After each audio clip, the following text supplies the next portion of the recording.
It's customary during each of the 3 pilgrimage holidays to read one of the latter books from Tanakh, from Ketuvim, the latter writings. So on Pesach, it's customary to read from Song of Songs. Song of Songs is 8 chapters long, and rather than chanting all of it, we're just going to read chapters 1 and 8 short, together as a congregation in English. And when we get to the end of having chanted from A to Z, from 1 to 8, we'll talk briefly about it. So does everybody, we don't have enough. We found more. I think Mike, for all he does, including making sure that these get handed out. A thank you to Michael Bear. So I'll wait one moment before we read chapters 1 and 8. And then I'm specifically going to look from U.S. Wires to see here's my question. What surprises you that this is about this reading from the Bible? Okay, does everyone have? We're all set, Mike?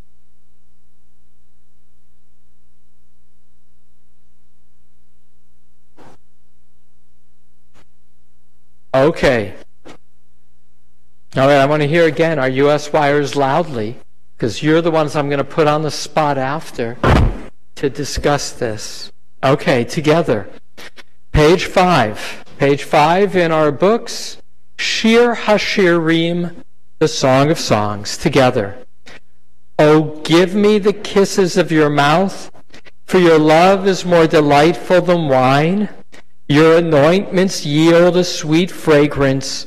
Your name is like finest oil. Therefore do maidens love you. Draw me after you, let us run. The king has brought me to his chambers. Let us delight and rejoice in your love, savoring it with more than wine. Like new wine they love you. I am dark but comely, O daughters of Jerusalem, like the tents of Kedar, like the pavilions of Solomon. Don't stare at me because I am swarthy, because the sun has gazed upon me. My mother's sons quarreled with me. They made me guard the vineyards. My own vineyard I did not guard. Tell me, you whom I love so well, where do you pasture your sheep? Where do you rest them at noon? Let me not be as one who strays beside the flocks of your fellows.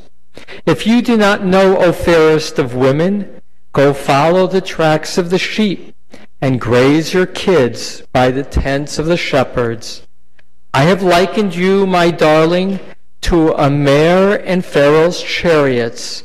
Your cheeks are comely with plaited wreaths, your neck with strings of jewels. You will add wreaths of gold to your spangles of silver. While the king was on his couch, my nard gave forth its fragrance. My beloved to me is a bag of myrrh lodged between my breasts. My beloved to me is a spray of henna blooms from the vineyards of En-Gedi. Ah, you are fair, my darling.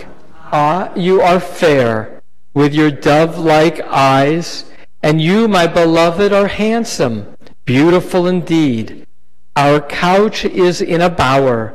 Cedars are the beams of our house, cypresses the rafters.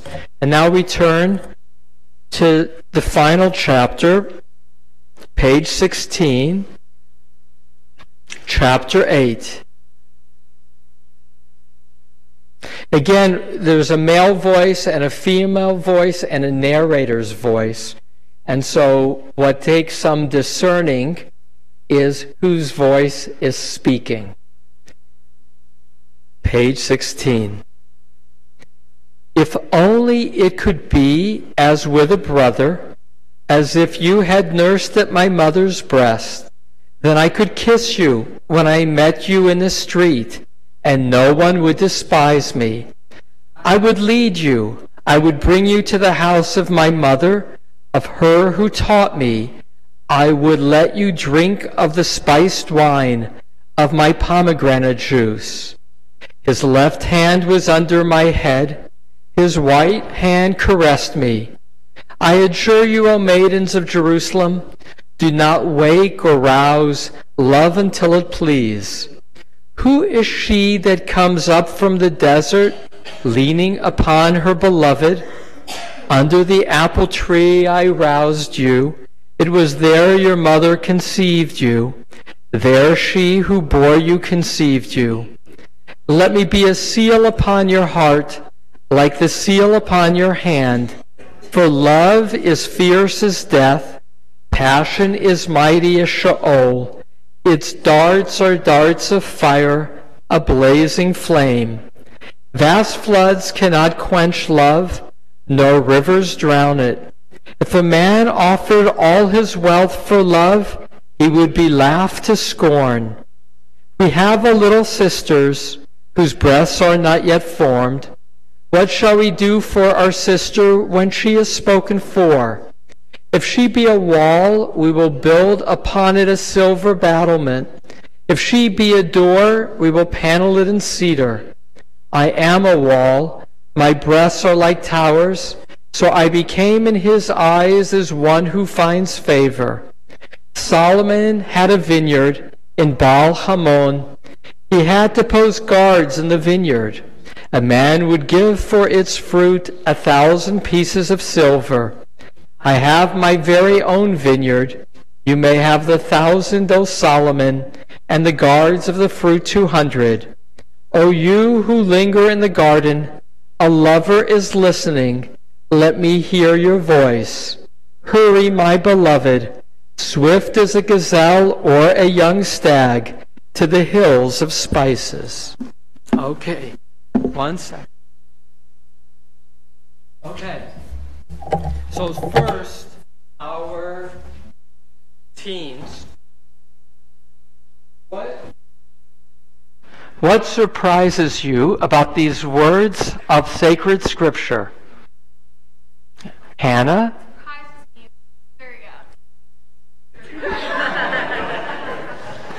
Parent guidance required. So the first thing that jumps out, as Hannah says, is that these words seem a bit sexual, lewd even, a longing. So one, did you know that that kind of language was in the Bible? No. You didn't? All right, go. So you got all Shabbat to read Song of Songs, verses 2 to 7, chapters 2 to 7. So what else strikes you about these words? How do you think these are clearly words between a male and a female lover? And to some degree, it is unrequited love. Unrequited is a good SAT word. Unrequited means unfulfilled, kind of like Romeo and Juliet, where Romeo and Juliet never really fulfill their love. There's always a sense of, if only I was like your sister, we could be, no one would make the fact that we want to be alone. You know, that last chapter. It's unrequited. Why do you think that Romeo and Juliet and Song of Songs is about unrequited love, unfulfilled love? What makes that more grabbing of attention? Josh? Because there was both a struggle to love. So Josh says because there was a struggle to love, like any good movie or any good story, what grabs and holds your attention is struggle.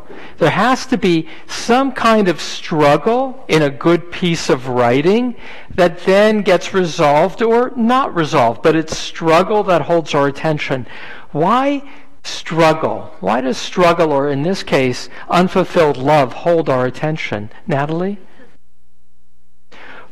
So one is because it's relatable. We all have aspects of our lives that are a struggle, that are unresolved. And that's where we often live, is in that place of that tension. So it's relatable. Hillary? You're waiting to find the resolution. And you're always waiting to see what's going to happen next. Some people say that everybody is unhappy in a different way and everybody's happy in the same way. So happiness can kind of be predictable or even boring. But you want to see what's going to happen next when it's unresolved, when it's a source of, if you will, unhappiness. Here's this man and this woman. They long for each other. They long for each other physically. And it's unresolved. Why do you think the rabbis justified putting this in the Bible? Why would this love story, this Romeo and Juliet story, find its way in our Bible? It's a poem. Why? Why would you guess? If you were the rabbis, why would you put this in the Bible?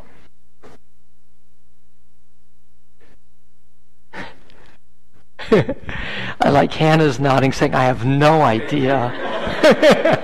All right, so now your elders will help you.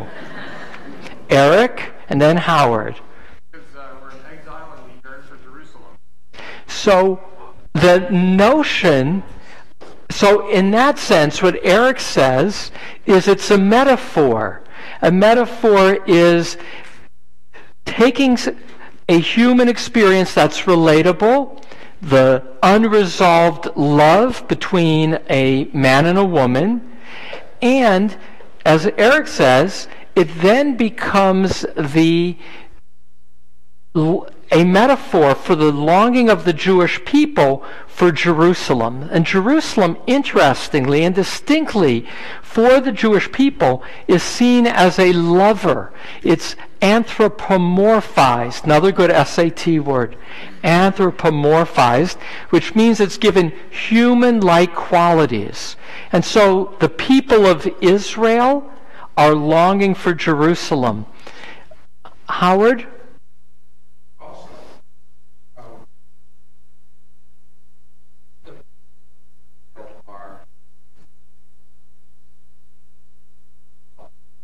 And who are they longing for? And the other way of seeing it is Howard says, and this is why it gets put into the Bible, is that the people of Israel are seen as God's partner, often viewed as feminine, so that on Friday night, when we rise for Shabbat, the bride to enter the room to reunite with the male aspect of God. Shabbat is also understood as the people of Israel. When we gather together on Shabbat, we become God's bride. We long for unity with God. And so Rabbi Akiva in the Talmud says as follows. He says, in the midst, there's a debate. Which of the books, poems, stories, are worthy of being put into the Bible? And the Bible, again, is composed of three parts: Torah, Nevi'im, prophets, and Ketuvim, the latter writings that include these kind of texts, or the book of Esther, book of Psalms. That's in Ketuvim. So the rabbis are debating in putting the Tanakh together, what's in and what's out. And Rabbi Akiva, the famous rabbi of the first, second century, will say, if all the writings are holy, Song of Songs is the holy of holies. It's the most sacred. The most sacred because it describes love. And when we talk about God in our prayers, as we will in a moment, we will do so with metaphors. We'll say of God, God, you're like a king. God, you are the judge. God, you are the warrior who took us out from Egypt. Those are metaphors used to describe God that are based on our most immediate human experiences with power and longing. And of all the longings for God, according to Rabbi Akiva, and he wins the day, the most powerful longing is for God as a lover. And therefore, this love poem that is in many ways graphic, describing a man describing the body of a woman, a dimension of lust, is for the rabbis a metaphor for our quest and longing for God. Our Torah reading this morning likewise provides an image of God who is angry with the people. Here's another good SAT word: anthropopathic. Pathos is feeling. Pathos, feeling. We say not only by metaphor does God have a body, not literally, because God doesn't have a body. In fact, Maimonides, the great Jewish philosopher, was very uncomfortable with ascribing feelings to God, because if God is perfect, then God can't get angry and then get over it. God doesn't get angry for Maimonides, right? Because God is perfect. Anthropopathic, though, is how the Bible describes God. God, my teacher, Rabbi David Hartman, said, is the most emotional personality in the Bible. And our Torah reading today is one of those peak moments of emotion where God basically says, okay, Moses, you can keep leading the people, but I'm done with them. And Moses says, wait a moment, I'm not moving forward unless you, God, get over it, over the fact that they were unfaithful to you by worshiping the golden calf. You got to keep leading the people. I'm not doing this alone.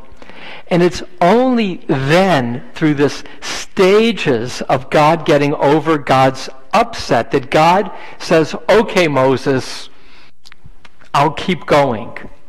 Which again is the metaphor for reconciliation between people. And so on Pesach, our Torah reading is about the journey. But we're reminded that journeys don't move in a straight line. That even with close friends, and even with lovers, and even with spouses, there are ups and there are downs. And there is the nature and need for forgiveness and reconciliation to keep moving forward. And Song of Songs is a reminder that at the center of faith is love. That God ultimately is about the longing to experience love with other people and more. To experience a quality of union in all that exists. And in doing so, to experience the world as good, as lovable, and to feel ourselves as beloved by God. Ribono Shel Olam, Master of the Universe, our Torah and Song of Songs are ultimately stories of love. May we long for you, and may we feel you loving us. Amen.